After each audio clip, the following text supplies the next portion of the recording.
Carriedo's floods will come, but not like before.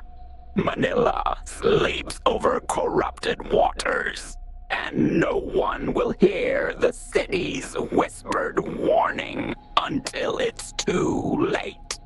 The talisman drifts apart, beads scattering like lost souls.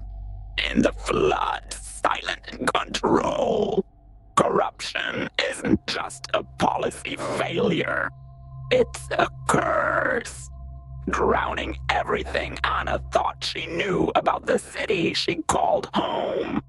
The flood watches. It waits. And beneath the city, the ghosts of the gone government still hold the keys.